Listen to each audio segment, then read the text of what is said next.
அவர் அது ஒண்ணுதானே, வேற என்ன செஞ்சிருக்காரு அவரு? சொல்லு பார்க்கலாம். இந்த மைக்கு கண்டா அவருக்கு வியாதி மாதிரி, மைக்கு கண்டா உடனடியாக பேட்டி கொடுப்பார். விமானத்தில் ஏறும்போது ஒரு பேட்டி கொடுப்பார், இறங்கும்போது ஒரு பேட்டி கொடுப்பார். ஆகவே எல்லாரும் உழைத்து பதவிக்கு வந்தவர், உழைக்காமல் பதவிக்கு வந்த ஒரே தலைவர்னா பாரதிய ஜனதா கட்சி தலைவர் ஒருத்தர் தான். அவர் என்ன உழைப்பு கொடுத்தாரு பாரதிய ஜனதா கட்சிக்காக? அந்த பாரதிய ஜனதா கட்சியில எத்தனை பேர் முன்னணி தலைவர்கள் இருந்தாங்க, அவருக்கெல்லாம் அந்த வாய்ப்பு கிடைக்கல. இவர் ஏதோ வழியில தலைவர் பதவி பெற்றார். அதை வைத்துக் கொண்டு இன்றைக்கு தலகால் புரியாம ஆடிக்கொண்டிருக்கின்றார். நாங்கள்லாம் இந்த கட்சிக்கு சொன்னா எங்களுக்கெல்லாம் எந்த பின்புலமும் இல்லை. ஒரு கிளைச்சலாளர் இருந்து, ஒன்றிய பொறுப்பிலிருந்து, மாவட்ட பொறுப்பிலிருந்து, மாநில பொறுப்பிலிருந்து வந்தோம். எம்எல்ஏ, எம்பி, அப்புறம் அமைச்சர், அப்புறம் தான் முதலமைச்சராக வந்தோம். கட்சிக்கு பொதுச்செயலாளர் வந்து எடுத்த உடனே வந்துடல. 52 ஆண்டு காலம் உழைத்த பிறகுதான் இந்த நிலைக்கு வந்திருக்கிறோம். அதனால ஒவ்வொரு பகுதியிலும் என்னென்ன பிரச்சனைகள் நன்றாக தெரியும், கட்சியிலும் சரி, மக்களிடத்திலும் சரி. ஆனால் அவள் இதுவரைக்கும் எந்த அரசு பதவியும் வரல. எங்க வந்திருக்காரு? மக்களை பத்தியே தெரியாத ஒரு தலைவர். அவருக்கு ஒரே முதலீடு வாய், நாக்கு தான், வேற ஒண்ணுமே கிடையாது. இந்த கருத்தை பேச வேண்டாம் நினைச்சேன். காலையிலே எடப்பாடி பழனிசாமி அவர்கள் என்னை பற்றி சில கருத்துக்களை சொல்லியிருந்தார்கள், கட்சியை பற்றி சில கருத்துக்கள் சொல்லியிருந்தார். யாரையோ பிடித்து பதவிக்கு வந்த அண்ணாமலைக்கு என்ன தெரியும்? உழைக்காமலே பதவிக்கு வந்த அண்ணாமலைக்கு என்ன தெரியும்? அண்ணாமலைக்கு இருப்பது வாயும் வாக்கும் தான். அவர் மைக்க பார்த்தாவே பொய் பேசுவாரு அப்படின்னு எடப்பாடி அவர்கள் சொல்லி இருக்கின்றார்.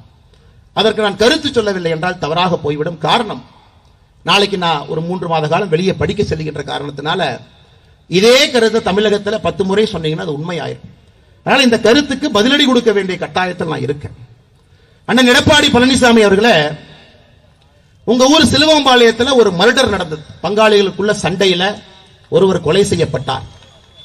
கொலை செய்யப்பட்ட பிறகு அதே சிலுவம்பாளையத்தில் ஒருத்தர் கைது செய்யப்பட்டார். அதன் பிறகு சிறைக்கு போனார். அதன் பிறகு கைது செய்யப்படாத ஒருத்தர் மேற்கு தொடர்ச்சி மலையில ஒளிஞ்சிருந்தார். இன்னைக்கு திமுக இருக்கக்கூடிய மூத்த அமைச்சர், அன்னைக்கு அதிமுகவுடைய அமைச்சர், அவர் கையை காலை பிடித்து அந்த வழக்கை முடித்துவிட்டு வெளியே வந்து சிலுவம்பாளையம் பஞ்சாயத்து தேர்தலில் நின்று தோர்த்த மனிதர் நீங்கள். ஆனால் தயவு செய்து எனக்கு நேர்மையை பற்றி, நாணயத்தை பற்றி எனக்கு நீங்கள் பாடம் எடுக்க வேண்டாம். அதே கொங்கு பகுதியில், அதே பக்கத்து மாவட்டத்தில் வந்தவன், அருமை பெருமை எல்லாம் எனக்கு தெரியும். கூவத்தூர்ல நடந்தது கட்சியினுடைய பொதுச் செயலாளரை தேர்ந்தெடுக்கக்கூடிய நிகழ்வா? கூவத்தூர் நடந்தது அலங்கோலம்.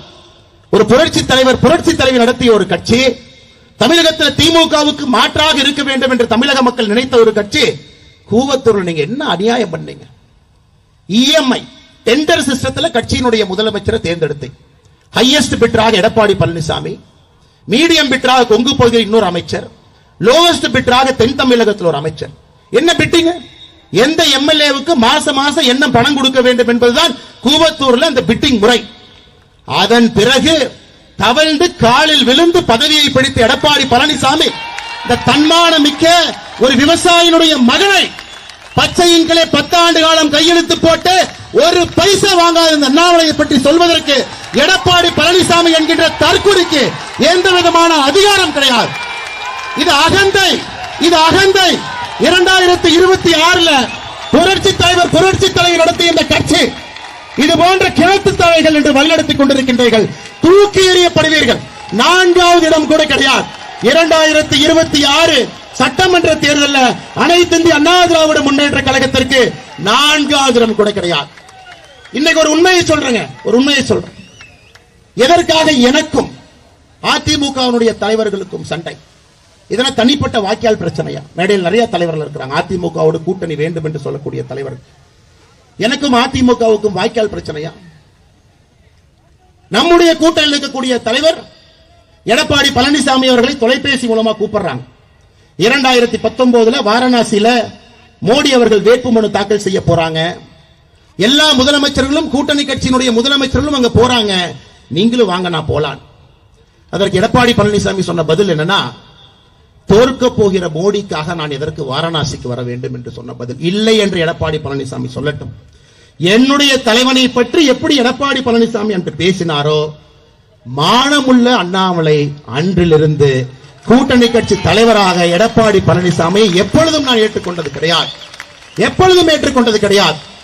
தவழ்வதை பற்றி, ஒருத்தருடைய காலை பிடிச்சு கட்சி ஆட்சிக்கு வர்றதை பற்றி, மக்களால் தேர்ந்தெடுக்கப்படாம மாசம் எம்எல்ஏக்கு பணம் கொடுத்து முதல்வர் நாட்காலில் அமர்ந்திருக்கக்கூடிய எடப்பாடி பழனிசாமி தயவு செஞ்சு இந்த விவசாயினுடைய மகன் அண்ணாமலைக்கு நீங்கள் பாடம் எடுக்க வேண்டாம். எப்படி வர வேண்டும், எப்படி அரசியல் இருக்க வேண்டும், எப்படி செய்ய வேண்டும் என்கின்ற பாடம் எடுக்க. நான் உண்மைதான் பாரதிய ஜனதா கட்சியில் கிளை தலைவராக நான் சேரவில்லை. உண்மைதான் நான் ஒன்றிய தலைவராக நான் பணியாற்றவில்லை. உண்மைதான் நான் மாவட்ட தலைவராக பணியாற்றவில்லை.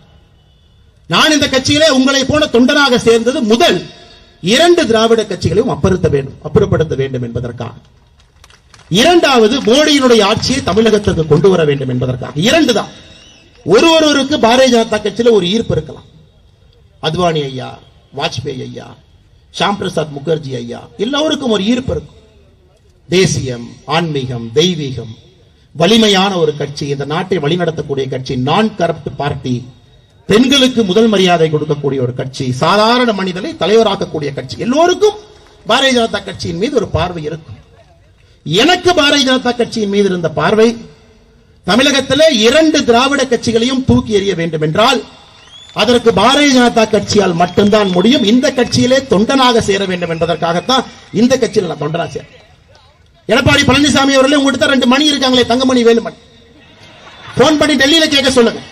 கட்சியில் சேர்ந்த பொழுது நிபந்தனை இல்லாமல் இந்த கட்சியில சேர்ந்த தொண்டனாக எந்த ஒரு பொறுப்பு வேண்டும் கேட்கவில்லை, பதவி வேண்டும் கேட்கவில்லை, ஒன்றை விட்டு விட்டு வந்திருக்கின்றேன் என்று சொல்லி காட்டவில்லை. 2 திராவிட கட்சிகளும் தூக்கி எறிய வேண்டும் என்றால் பாரதிய ஜனதா கட்சியில தொண்டராக இருக்க வேண்டும் என்று வந்தேன். இந்த கட்சி எப்படி எல்லா தொண்டர்களுக்கும் ஒரு பொறுப்பு கொடுக்குதோ அதுபோல்தான் எனக்கும் ஒரு பொறுப்பு கொடுத்திருக்கு. இது பெரிய பொறுப்பு, சின்ன பொறுப்பு கிடையாது. உங்க கட்சியில வேணா மேடையின் மீது அமர்ந்திருக்கிறனால நீ பொதுச் செயலரா இருக்கலாம். ஆனா என் கட்சியில மேடையின் மீது நான் அமர்ந்திருப்பனால் இவர்களுக்கு நான் சேவகம் செய்யக்கூடிய சேவகன். அதான் எங்கள் கட்சிக்கும் அடிப்படையில உங்கள் கட்சிக்கும் இருக்கக்கூடிய அடிப்படை வித்தியாசம். தரக்கூடிய எடப்பாடி பழனிசாமிகளுக்கு இதெல்லாம் தெரியாது. அதனாலதான் அன்பு சகோதர சகோதரிகளே, ஆட்சிக்கு வர வேண்டும் என்று நீங்கள் நினைத்தால் தெளிவாக இருக்க வேண்டும். 2 திராவிட கட்சிகளையும் ஒழித்து கட்ட வேண்டும். தெளிவா இருக்கணும். நம்ம சிந்தனையில எந்த விதமான தேக்கம் இருக்கக்கூடாது. தெளிவாக இருக்க வேண்டும். தெளிவாக இருக்க வேண்டும். 2 பேரையும் ஒழிச்சு கட்டணும். 2 பேரும் நமக்கு பரம் எதிரிகள். என்ன, திமுக கொள்ளையடிச்சு அவனுடைய கட்சிக்காக சொந்தக்காரங்கிட்ட ஆடிட்டர் வச்சு சேர்த்து வைப்பான். எடப்பாடி பழனிசாமி அவர்கள் தன்னுடைய சம்பந்தி மூலமாக கொள்ளையடிச்சு அவர் ஒரிசால, பீகார்ல, ஜார்க்கண்ட்ல, மைன்ஸ்ல சேர்த்து வச்சுக்குவார். 2 பேருக்கும் அடிப்படை வித்தியாசம் எவ்வளவுதான். மற்றபடி இந்த கட்சிக்கு பெரிய வித்தியாசம் எதுவும் இல்லை. அதனால அன்பு சொந்தங்களே, உங்களிடம் நான் மறுபடியும் வைக்கக்கூடிய வேண்டுகோள், நாம் எல்லோரும் துடித்துக் கொண்டிருக்கின்றோம். தமிழகத்தில் பாரதிய ஜனதா கட்சி ஆட்சிக்கு கொண்டு வர வேண்டும் என்றால் 2026 தவிர வேறு ஒரு வாய்ப்பு இல்லை என்பது நம் எல்லோருடைய கருத்து. காலம் கடிந்திருக்கிறது.